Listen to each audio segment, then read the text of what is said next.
I am so grateful that the board of progressivechristianity.org is able to be in San Diego from the cold regions of the earth that they came here from and are able to spend this weekend planning.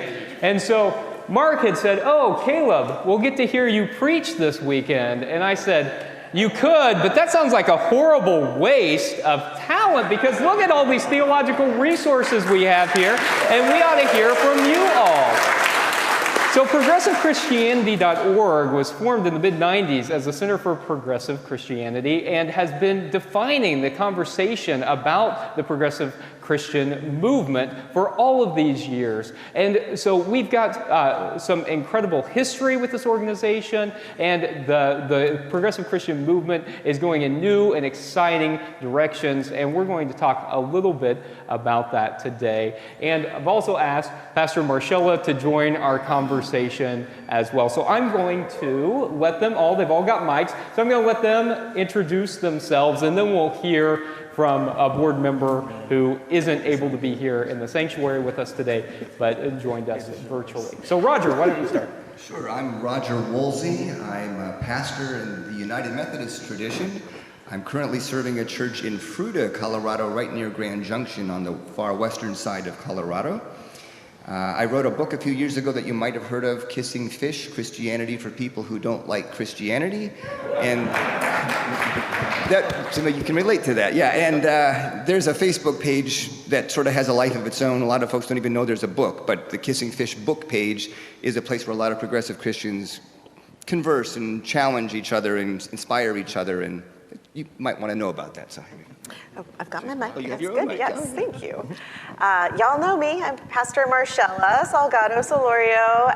Yes, I'm associate minister here at University Christian Church. I'm also co-founder and co-leader of SD United, which is an open and inclusive youth group here in San Diego. I'm Mark Sandlin. I'm the president and co-executive director of Progressive Christianity, co-founder of the Christian Left. Well, I invite you all to come and find us on Facebook. It's a great place to discuss progressive politics from a very decidedly Christian point of view. And I'm a Presbyterian minister at Presbyterian Church of the Covenant in Greensboro, North Carolina. And while you are cold today, I feel very warm here. I appreciate this weather very much. Good morning, I am Reverend Larry J. Morris III. I was actually ordained in UCC in 2019, so it feels good to be back here with everybody.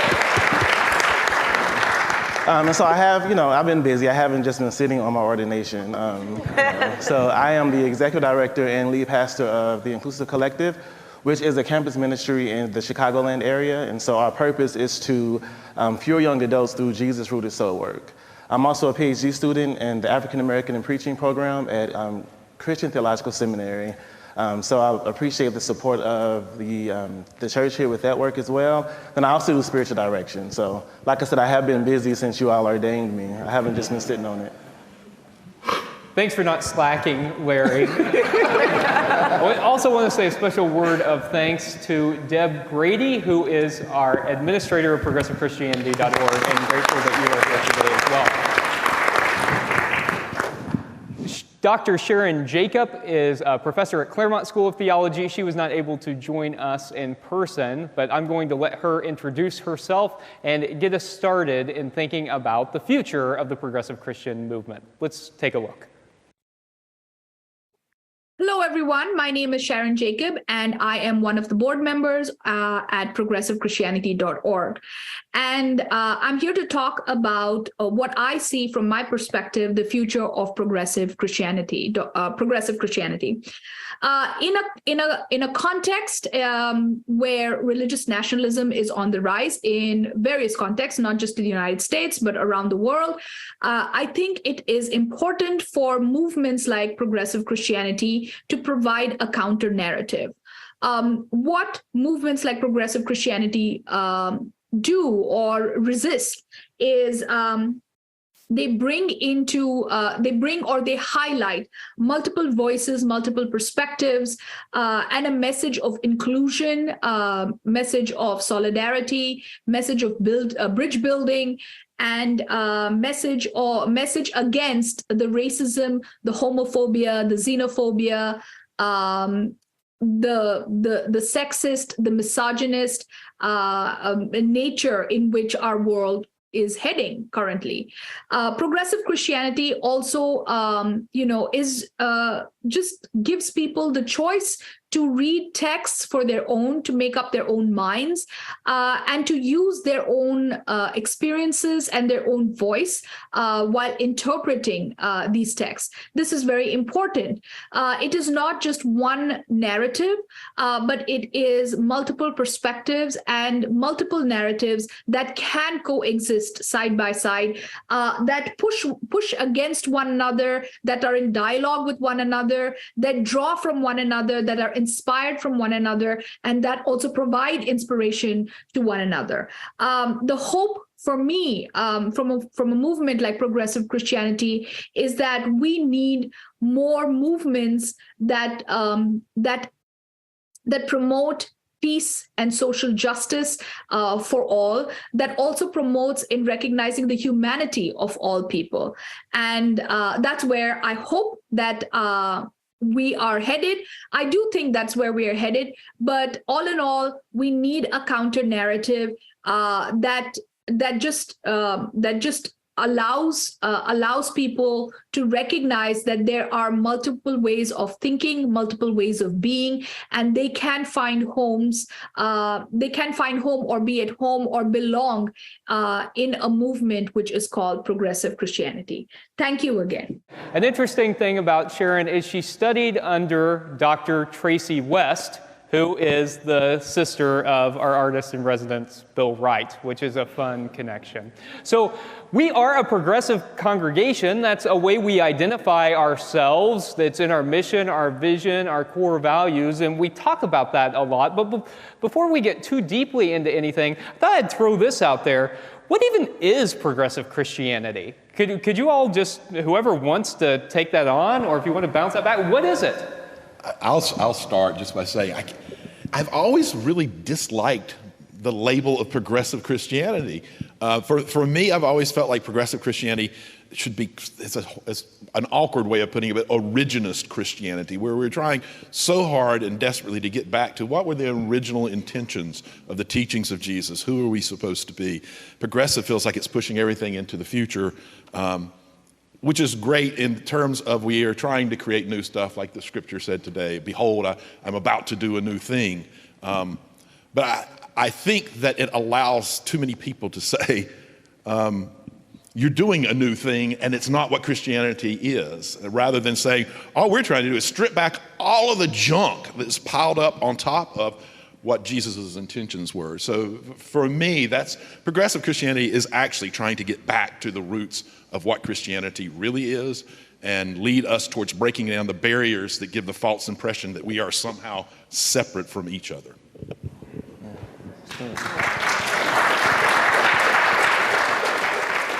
I agree. Good job, Mark. I too have felt uncomfortable when I walk around, I'm like, oh, I'm a progressive Christian, like as if it's anything different than what Christianity really is. Unfortunately, we do have to give that disclaimer because the word Christian has been hijacked, and not just in recent decades. I mean, this is centuries upon centuries of hijacking, and so yeah, progressive Christianity is trying to strip everything, from like Constantine on, just taking us back to Jesus's original message, Jesus's original calling to us.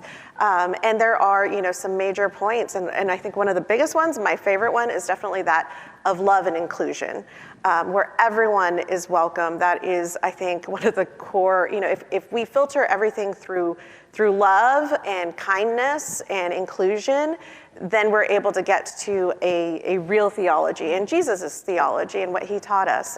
So I think that in a nutshell is progressive Christianity. Obviously we have our major points of theology, of progressive theology, but that I think is the core.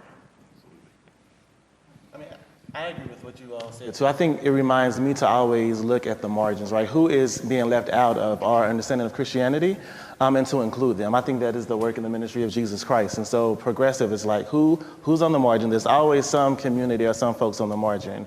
Then how do we include them? Include them in Christianity? They're already included, but how do we amplify their voices and allow them to also have space and to learn from folks who are marginalized as well? And I'll just echo that I fully agree with everything I just heard, and I'll just bring us back to the scripture of Isaiah 43, where there's this prophetic vision of, don't remember the things of old, I'm about to do a new thing. And there's a certain beauty in that. Yeah, let's shed the baggage of the past and move forward. And it could very well be said that progressive Christianity ultimately should be called conservative Christianity, because it's conserving the very things that made this a gift to the world in the first place: love, inclusion, justice, restorative justice, reconciliation, loving kindness, mercy. That's what we want to conserve. It's simply going back to what we are meant to do and be. So a way to nutshell this is it's a shift from a focus on the religion about Jesus to the focus of the religion of Jesus. What was his way of being, his way of interacting, and how did that show up in how he treated people, how he treated himself, how he communed with creation and everything. One of the things that I think distinguishes progressive Christianity from that which we all know we don't want to be associated with, we're fully embracing of contemporary science. We don't see a problem with science and religious faith. We don't see a problem, therefore, with homosexuality and different genders and expressions. There's 1,500 animal species that have homosexual partnerships, many lifelong pairings. Why would that be different for us? We also really, we're about embracing how God is at work in so many ways, and we don't think we have a monopoly on God and how God is at work in the world. We have a more humble way of playing in the sandbox with others. And we will happily, well, how is God showing up for you and working in your life? And we learn from them, and we have a more humble way of interacting where we don't even try to go have an agenda of converting people. And because of that lack of agenda, some people might go, well, now you're kind of interesting, because I don't feel an agenda coming from you. That's part of the way we do it. Does that help? Yeah. It does. And, I love, you all must be pastors, because there are lots of references to tie in the scripture there, and I appreciate that. That was very helpful. And so that's very helpful to help us kind of understand what progressive Christianity is. I'm curious, what kind of work you've seen progressive Christianity doing? Like, what have we done well as progressive Christians? What have we not done so well? And maybe what should we be focusing on in the future? Whoever wants that one. I'll start again.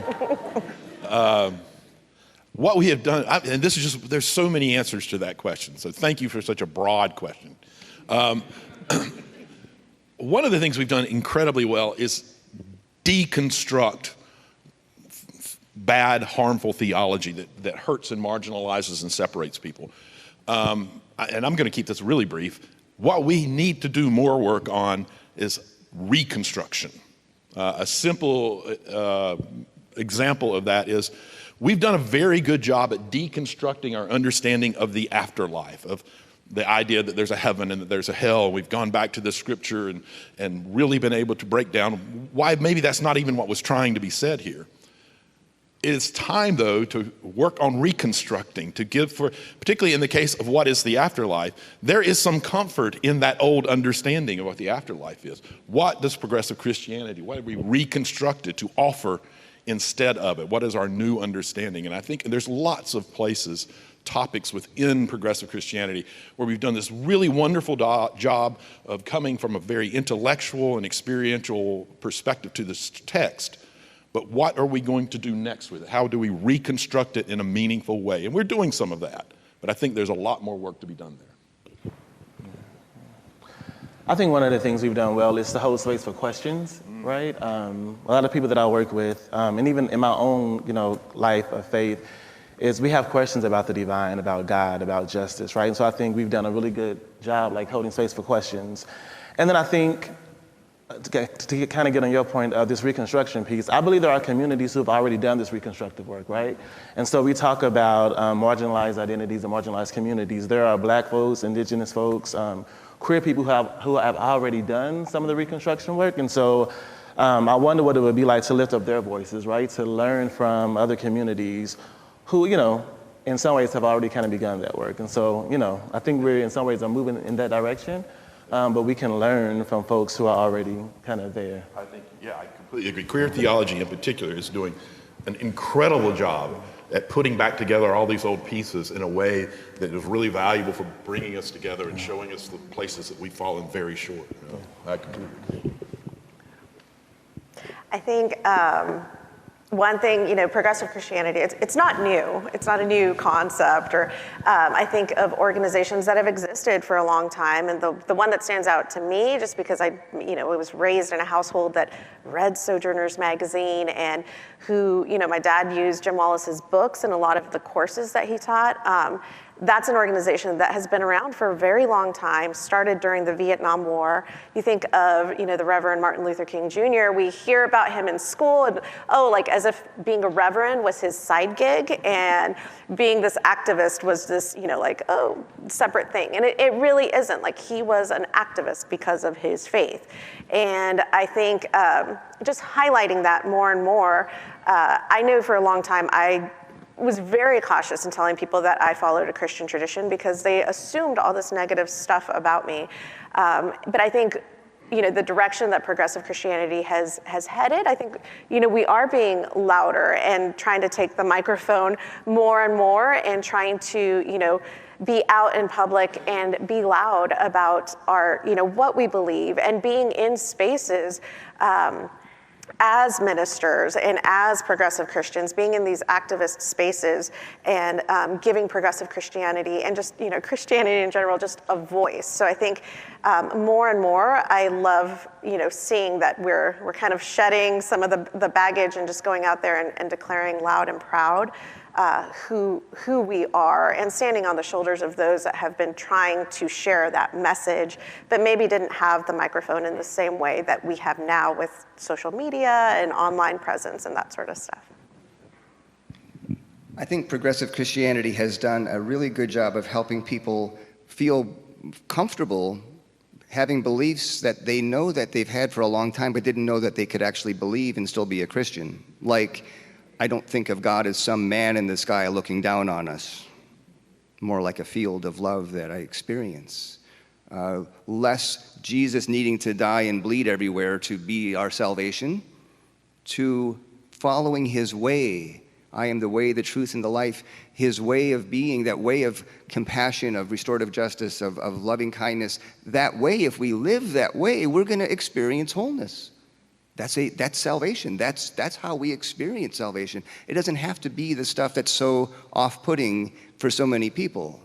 Now, where I think we can do better, we already have the tools to do it. The groundwork is there. We take contemporary science seriously, which means we care about human aggravated global warming, which means we care what the scientists are telling us. And we care about how we have to step things up. There are 8 billion people on the planet. Christianity is currently the largest religion. If we can influence, if 5% of us, 10% of us, 20% of us can come around to embracing stewardship of God's creation as integral to the faith, not just some side thing, but integral to being Christian, well, we can save the planet. God can use us to save the planet. So that's a big part of what I think we can be doing next.